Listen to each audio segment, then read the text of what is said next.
而在地球外，我面前说话的机会，您那儿有个罗峰，那就可以好好陪。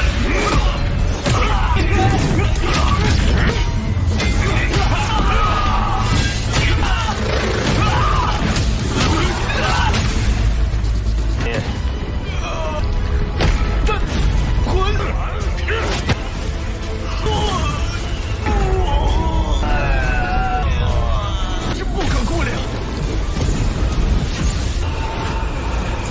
封侯不朽，成为不朽后直接封王。拜见石火尊者。尊者的石火尊，在任何一个尊者面前，连龙玉王都不得不低头。我是拜见尊者。你就是罗峰。Halo kalian semua, selamat datang di channel Donghua Master. Bagaimana kabar kalian semua? Mimin harap kalian semua baik-baik saja. Dan pada video kali ini kita akan melanjutkan alur cerita dari serial Donghua Soulstar episode ke-170. Dan sebelum kita masuk ke cerita terbaru, mari kita sedikit mengingat cerita sebelumnya, yang dimana pada cerita sebelumnya Master 9 Pedang yang memimpin para pasukan membantu Lo Feng menghadapi para pasukan serangga Zerg yang mengepung Lo Feng, yang pada akhirnya Master 9 Pedang bisa mengusir para pasukan serangga Zerg tersebut. Dan setelah itu Lo Feng mendapatkan laporan bahwasanya mereka mendapatkan kerugian yang cukup besar akibat penyerangan dari serangga Zerg ini, termasuk banyaknya korban jiwa yang mereka alami, yang hal itu pun membuat Lo Feng menjadi sangat terpukul. Tetapi setelah Lo Feng berpisah, Lo Feng mendapatkan tekanan dari seorang Master Andi Yingnat, yaitu ranah Andi Ying istimewa daripada Andi Ying biasa ingin membeli planet bumi. Tetapi Lo Feng tak mau, dan Master Andi Yingnat itu menginginkan sebagian kecil dari wilayah bumi, dan Lo Feng mau tak mau menerimanya karena jika tidak Lo Feng bisa dalam bahaya. Tetapi setelah Lo Feng sampai di planet bumi, ternyata adanya Yanzu yang mencoba juga untuk mendapatkan planet bumi, dengan ia mensandra seluruh warga planet bumi dan mendesak Lo Feng untuk menjualnya. Tetapi di saat itu untungnya adanya Master Truyan yang menyelamatkan Lo Feng, dan itu merupakan inti cerita pada cerita sebelumnya. Kalau gitu pun sekarang langsung saja kita masuk ke bagian cerita terbaru. Cerita ini berlanjut dengan diperlihatkan Lo Feng yang mendapatkan pelindungan dari Master Truyan. Master Truyan juga memberingatkan peringatan kepada Yanzu kalau Yanzu tidak bisa untuk merampok Lo Feng, dan Master Truyan juga menganggap Yanzu bersama dengan para pasukan Andi Yingnya bukan lawan sepadan bagi Master Truyan. Mendengar hal itu membuat Yanzu dan juga para pasukan Andi Yingnya menjadi kesal, yang langsung pun Yanzu bersama dengan para pasukannya menyerang ke arah dari Master Truyan. Master Truyan mencoba untuk memasukkan Lo Feng dan juga Dylan ke dalam dunia internalnya untuk melindungi mereka, tetapi di saat itu pasukannya Yanzu yang menguasai teknik mental mencegah Master Truyan, yaitu dengan kekuatan mental yang memanipulasi tubuhnya Lo Feng dan juga Dylan, yang membuat mereka tidak bisa masuk ke dalam dunia internalnya Master Truyan. Master Truyan yang melihat situasi ini langsung merubah rencana, yaitu menyuruh kepada Dylan untuk memberikan perlindungan kepada Lo Feng, sedangkan Master Truyan akan melindungi mereka dari Yanzu dan juga para pasukan Andi Yingnya. Yang setelah itu pun pesawat meteoroidnya Lo Feng datang ke tempatnya Lo Feng menjemput Dylan dan juga Lo Feng, yang lalu pun mereka pergi meninggalkan planet bumi. Tetapi Yanzu bersama dengan para pasukan Andi Yingnya langsung mencoba untuk mengejar Lo Feng, yang secara bersamaan juga Master Truyan mengejar Yanzu dan juga pasukannya untuk menjauhkan Lo Feng dari mereka, yang di sini juga karena telah berada di luar kawasan planet bumi membuat Master Truyan menjadi lebih percaya diri untuk mengeluarkan kekuatannya secara leluasa tanpa khawatir memberikan dampak buruk kepada planet bumi. 而在地球外，我面前说话的机会，您那儿有个罗峰，那就可以好好陪。 Tetapi Yanzu dengan segera menyuruh kepada para pasukan Andi Yingnya untuk mengejar Lo Feng, yaitu dengan mengirimkan Andi Ying tingkatan resmi ataupun tingkatan Merkius yang berada di atas dari Andi Ying biasa. Dan untuk Yanzu bersama dengan Andi Ying tersisa akan menghadapi Master Truyan, yang di sini juga Master Truyan sangat bersemangat untuk menghadapi mereka, dengan Master Truyan mengeluarkan senjatanya, yang senjata tersebut dapat memberikan serangan dahsyat kepada para pasukan Andi Yingnya Yanzu, mengakibatkan salah satu bawahan Andi Yingnya Yanzu kehilangan nyawanya akibat serangan tersebut.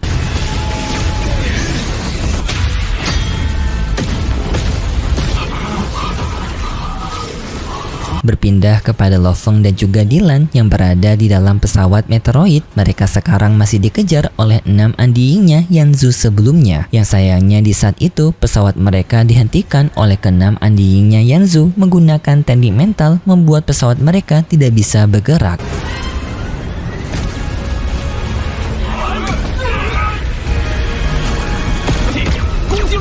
Dan ke-6 anjing pun langsung mengarahkan serangan mereka untuk menghancurkan pesawat meteoroid, tetapi pesawat meteoroid langsung mengeluarkan pertahanannya yang mengakibatkan ke-6 anjing itu tidak bisa menembusnya karena pertahanan dari pesawat meteoroid yang memang khusus dibuat untuk menahan prajurit yang telah berada di ranah anjing. Tetapi para anjing ini masih memiliki rencana lain, yaitu dengan mereka menggunakan serangan mental untuk menyerang Lo Feng dari dalam.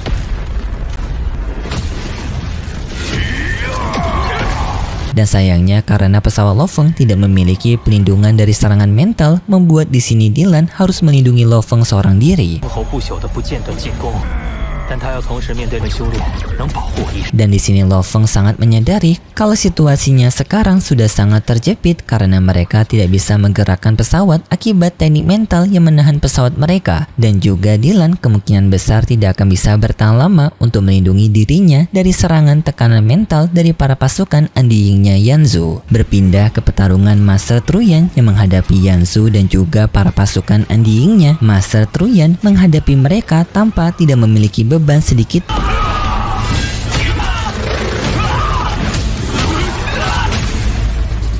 Bahkan di sini Master Truyan bersenang-senang menghadapi mereka menggunakan senjata tongkatnya, yang Master Truyan sendiri sudah seperti Sun Wukong karena memang itu merupakan referensi dari Master Truyan. Tetapi Yanzu mencoba untuk menjebak Master Truyan menggunakan hukum apinya, yaitu dengan ia menjebak Master Truyan menggunakan kekang rantai.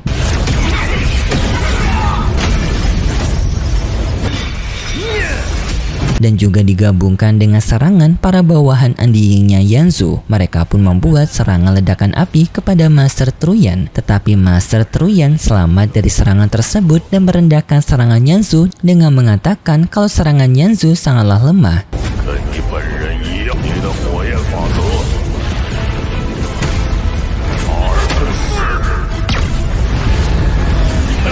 Dan langsung pun Master Truyan menyerang Yanzu menggunakan tongkatnya, yang sampai pada akhirnya Master Truyan memukul Yanzu seperti memukul bola baseball yang terpental sangat jauh.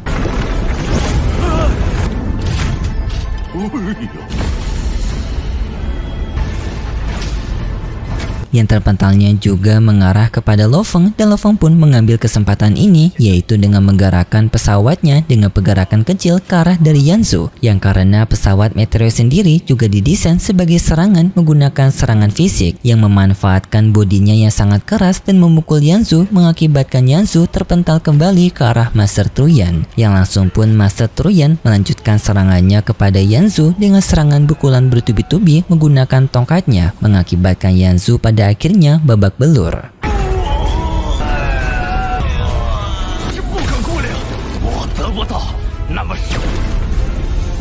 Hal ini pun seketika membuat Yanzu marah kepada Lo Feng, tetapi Yanzu mengatakan kepada Lo Feng bahwasanya jika dirinya tidak bisa mendapatkan planet bumi, maka Lo Feng juga tidak akan bisa. Dengan Yanzu mengancam kepada Lo Feng bahwasanya sebelum pertarungan ini dimulai, dirinya telah mengirimkan bawahan anjing lainnya untuk meletakkan alat peledak di planet bumi untuk menghancurkan planet bumi. Dan benar saja, tak lama kemudian tanpa adanya bawahan Yanzu yang muncul dan mengeluarkan alat peledak tersebut untuk meledak planet bumi, seketika pun membuat Lo Feng menjadi sangat panik dan juga kaget melihat situasi ini. Tetapi Master Truyan menjawabnya dengan sangat santai bahwasanya ia juga telah mengetahui semua rencana Yanzu yang sangat mencurigakan mengincar planet bumi, yang langsung pun Master Truyan menunjukkan kepada Yanzu bahwasanya ia telah mengcounter rencananya Yanzu dengan Master Truyan membuka celah dinding teleportasi, yang lalu pun dari sana munculnya para anggota dari Virtual Company dengan jumlah yang sangat banyak serta mengambil bawahan Yanzu yang sebelumnya telah mencoba untuk meledakkan planet bumi, mengakibatkan rencana Yanzu untuk menghancurkan planet bumi menjadi gagal total. 麾下的高手，美人此这些是九剑尊者和威压，都不属敌乱。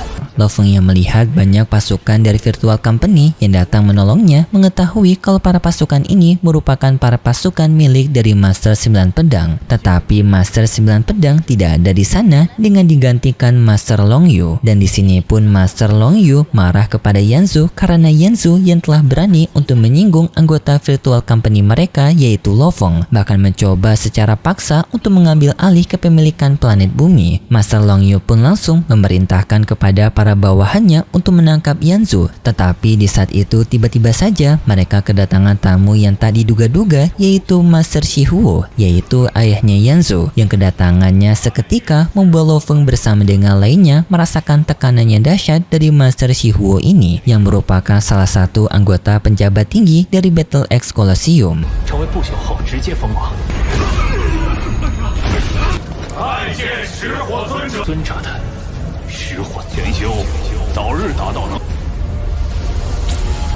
拜见石火尊者。 Setelah kedatangan dari Master Shihuo pun mendapatkan penghormatan dari semua orang di sana termasuk Lo Feng sebagai bentuk mereka menghargai yang lebih kuat. Master Long Yu pun langsung memberitahu kepada Master Shihuo bahwasanya di sini Yanzu sebagai putra dari Shihuo harus bertanggung jawab atas tindakan keegoisan Yanzu yang telah mengganggu anggota Virtual Company mereka atas perintah dari Master 9 Pedang. Tetapi di sini Master Shihuo tidak takut dengan ancaman itu, yang justru ia berani menantang mereka bahwasanya perintah dari Master 9 Pedang bukanlah sesuatu hal yang dapat menuduhkan Master Shihuo, yang juga di sana Master Shihuo mengarahkan aura kekuatan apinya yang sangat mendominasi membuat semua orang di sana menjadi tertekan. Tetapi anehnya di sini Lo Feng tidak merasakan tekanan tersebut seperti Master Shihuo sengaja untuk tidak memberikan tekanan kepada dirinya. Dan setelah itu pun tiba-tiba saja Master Shihuo yang sebelumnya marah-marah kepada para bawahan dari Master 9 Pedang justru bersikap sopan di hadapan Lo Feng. 我是拜见尊者。你就是罗峰。 Dengan suara yang lembut, ia berbicara kepada Lo Feng bahwasanya ia tertarik dengan planet bumi dan dirinya ingin untuk memberi planet bumi, serta meminta maaf atas tindakan tidak sopan yang dilakukan oleh Yanzu putranya. 要什么条件，尽管说。别说罗峰只是数万机元一出的，今天就有一个外人对眼之王大我尊者一向最宠溺儿子。